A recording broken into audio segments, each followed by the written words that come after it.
On the morning of August 6, 1945, a lone American B-29 bomber named Enola Gay soared over the Japanese city of Hiroshima.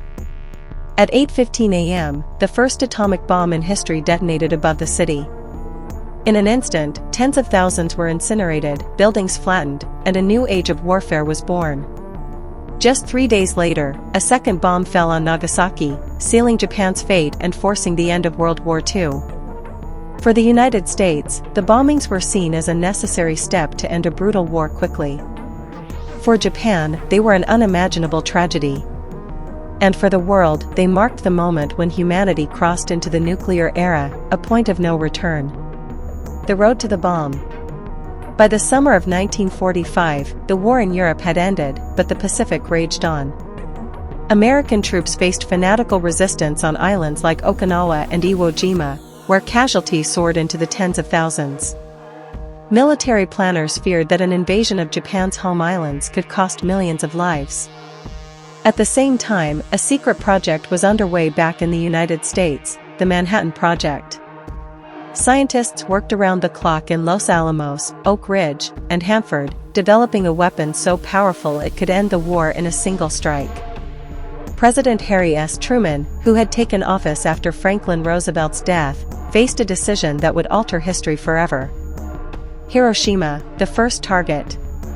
Hiroshima was chosen because it was a major military and industrial hub. At 8:15 a.m., the atomic bomb nicknamed Little Boy exploded 1,900 feet above the city. The blast flattened everything within a 2-mile radius. Around 70,000 people died instantly.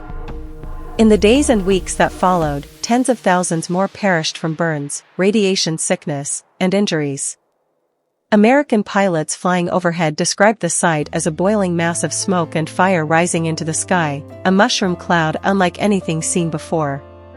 Survivors, later called hibakusha, wandered the ruins, their skin charred and peeling, searching desperately for water, family, or hope. Nagasaki, the second blow. 3 days later, on August 9, a second bomb, Fat Man, was dropped on Nagasaki. Originally targeted for Kokura, cloudy skies forced the crew to redirect to Nagasaki. The city was nestled between valleys, which somewhat contained the destruction, but the blast still killed around 40,000 instantly and tens of thousands more in the weeks that followed.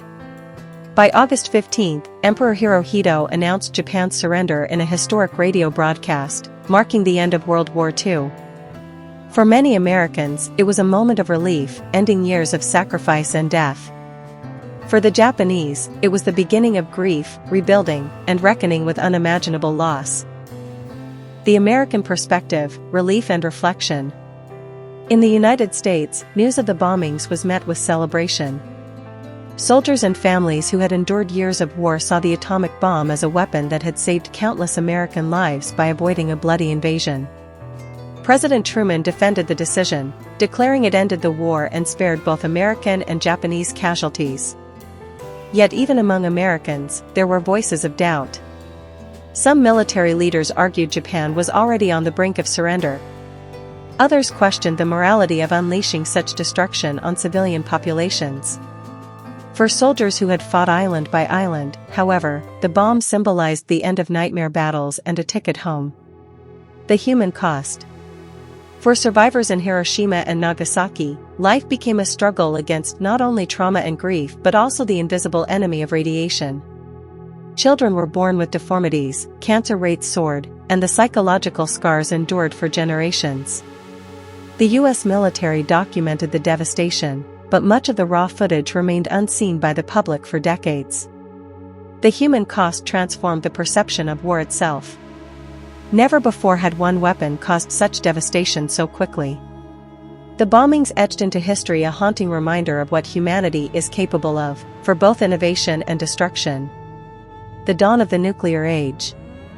The bombings of Hiroshima and Nagasaki did not just end World War II, they began a new world order. The Cold War soon followed, with the US and Soviet Union locked in a nuclear arms race. The world lived under the shadow of mushroom clouds, with the ever-present question, could it happen again?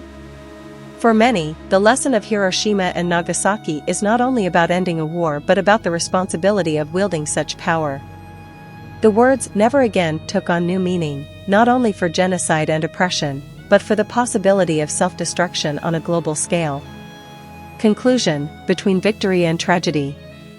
The atomic bombings of Hiroshima and Nagasaki remain among the most influential and controversial events in human history.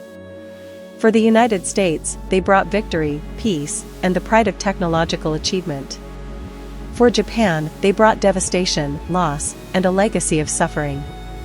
For the world, they brought a permanent awareness of humanity's potential to destroy itself. In the end, Hiroshima and Nagasaki are more than just the story of how World War II ended. They are a story of human choices, consequences, and the fragile balance between war and peace. They remind us that victory can sometimes carry the heaviest of costs.